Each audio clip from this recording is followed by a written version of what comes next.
are going to study about patterns of inheritance, right? So first pattern we have already discussed, that is complete dominance, in which in a heterozygous condition when one allele is completely dominant over the other, this we have already discussed. Then other two patterns, incomplete dominance and co-dominance, they are also said to be deviation from the Mendelism. So in this video our main focus will be on these two, and two more important topics are there. We will discuss that also. So first is incomplete dominance, right? So as the name indicates, when one allele is incompletely dominant over the recessive allele, it is known as incomplete dominance. And for this I will take an example of dog flower, or it is also known as snapdragon, or its scientific name is Antilinum species, right? So dog flower, I will take example. In the dog flower, three varieties of flowers are produced, right? The flower can be red colored, red flowers. There are also white flowers, and a third category is also seen, that is pink flowers, right?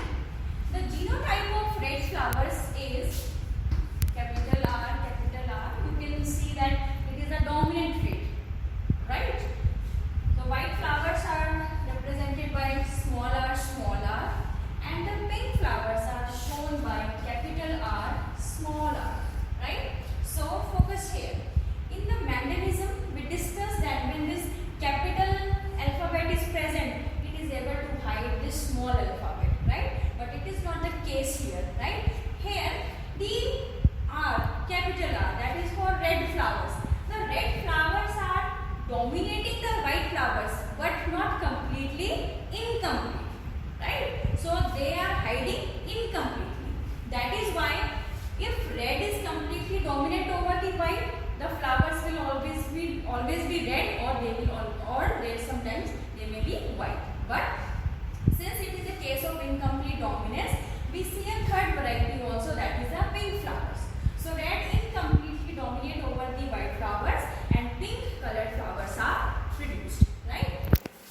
If I show you with the help of crossing, we have one plant with red flowers, another plant with white flowers.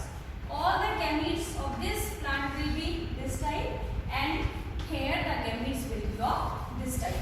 And when fertilization takes place, we will get the F1 generation, and all the plants of the F1 generation will bear flowers of pink color, right?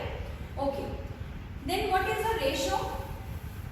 Sorry, if I do the self-pollination of F1 generation, same that we discussed in Mendel's case. This thing, right? So here we will get the gametes like this. Okay? Here also gametes will be like this. Okay? Then we get the F2 generation. Some flowers red colored. Some flowers, what will you say? These are pink flowers, not red, right? So I can say phenotypic ratio.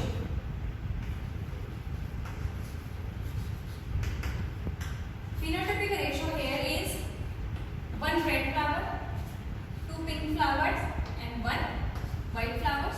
And so this is a deviation. In the Mendel's complete dominance, this phenotypic ratio was 3:1, right? But here the phenotypic ratio is 1:2:1, and genotypic ratio will also be same, 1:2:1. So in case of incomplete dominance, both the phenotypic and the genotypic ratio are same, and that is 1:2:1. Okay. So next pattern of inheritance is co-dominance. So co-dominance means when both the alleles are able to express themselves, right? One is not completely dominant over the other, or neither it is completely dominant nor it is incompletely dominant. Both the alleles are equally dominant, right? They are equally expressing themselves, then it is known as co-dominance.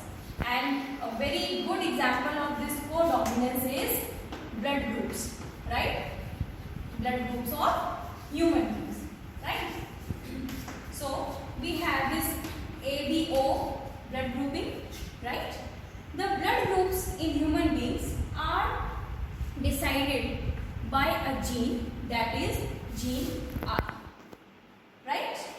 So this gene I decides the blood group of any person. Okay, as I told you, any gene has two allelic forms, but in case of blood group, this gene I has three allelic forms. It has three allelic forms. It is IA, the next allelic form is IB, and the last allelic form is IO, or I can also write small I for this, right?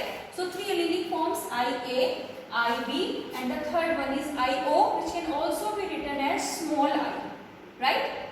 Okay, so these allelic forms are responsible for the production of some sugar polymers which are present on the red blood cells, right? So we have red blood cells in our blood, right? So on the plasma membrane of these red blood cells, sugar polymers are present, and the type of sugar polymer which is present in someone red blood cells is decided by the allelic forms which are present in the body, right? Any human being can have only two allelic forms, right? Because we are diploid organism, we have only two homologous chromosomes, right? We have only two chromosomes in a pair, right? So we have only two allelic forms out of these three. Either a person can have IA, IB, or he can have IA small I, or he can have IB small I, right? So only two allelic forms are present in any human being, and because I am saying that multiple or three allelic forms are there, three allelic forms are found only after the study of population, right? Okay. So on the RBC's plasma membrane, we have some sugar polymers. The sugar polymers which are produced by these allelic forms are nearly identical, but these allelic forms cannot produce any sugar molecule, right? So why this blood grouping is said to be an example of codominance? Because I just told you the sugar polymers which are produced by these allelic forms are nearly similar. So I can say the alleles IA and IB are codominant with each other.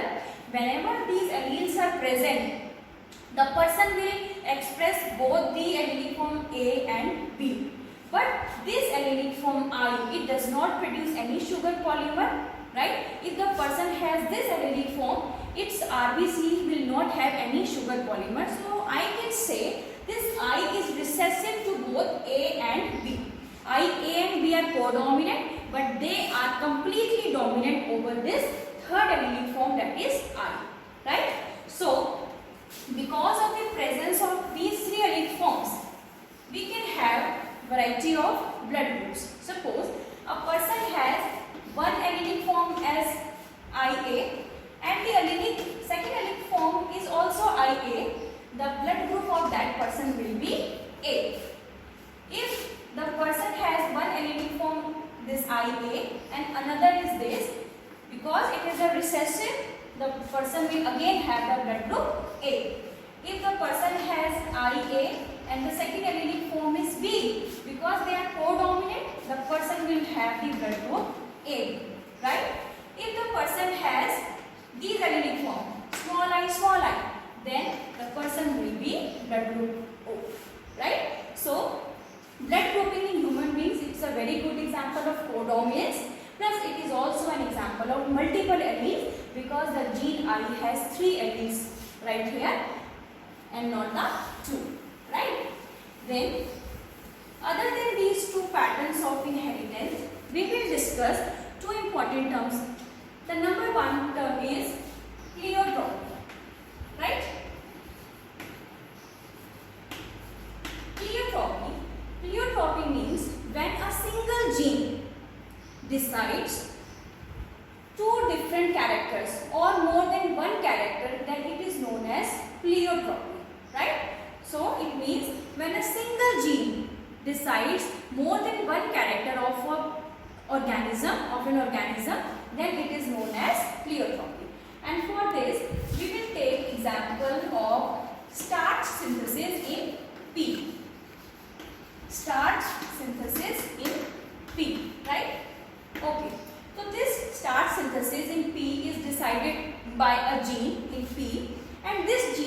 two allelic forms, capital B and small b, right? When capital B allelic form is present in homozygous condition, right? When both the capital B are present, then the P seeds produce a lot of starch, right? So because of lot of starch, the pea seeds are very large in size, right? They are large in size plus their shape is round. Okay? So because of this homozygous capital B, the size of the seeds are very large plus their shape is round. Okay? When these small b are present, then the seeds are small in size and they are wrinkled, right? So small in size and they are wrinkled also. I will show you here only. Small plus wrinkled. Okay. Then, so this is the homozygous condition. We have heterozygous condition also, right? So when this heterozygous condition is present, seeds are not large. It means this capital B is not completely dominant over small b. The seeds are not very large, they are intermediate, right?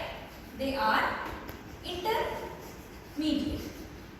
But the shape is round. So, in this example, this gene B is coding for two characters at a time. It is coding for the size of the seeds plus it is also coding for shape of the seeds, right? So, if we take the size of the seed, I can say this capital B is incompletely dominant over small b because the heterozygous seeds are intermediate sized, right? But if I take the shape of the seeds, I can say the capital B is completely dominant over the small b, right? So it is pleiotropy. So you can also say the dominance or the property of dominance, it is not an autonomous feature of a gene. It depends on which character we are looking for. If I say I am looking for size of the seeds, then I will say the gene, this capital B is incompletely dominant over small b. But if I say I am looking for the shape of the seeds, then I will say this capital B is completely dominant over small b, right? So this is pleiotropy.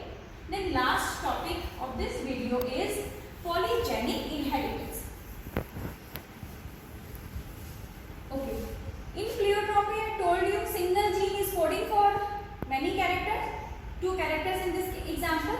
If a single character is decided by many genes, then it is known as polygenic inheritance. As the name indicates, poly means many, genic means genes. When more than one gene is coding for a character, single character, then it is known as polygenic inheritance. And a very good example of this is skin color in human beings, right? So we see a variety of skin color in human beings. It is because it is a polygenic trait. Many genes are responsible for this trait. Okay, so these are three genes: A, B, and C. Right? So here I am showing the dominant forms of these genes. A person can have this genotype. A person can also have this genotype. You can see three genes are there, right? And different combinations can be formed, right? I'm showing here only two, right? It can also be this,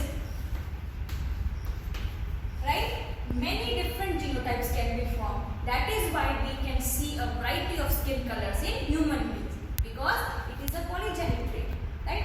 So, if a person has this genotype, all the genes or allelic forms are dominant, capital, so that person will be very dark in color. Melanin production will be very much in that person.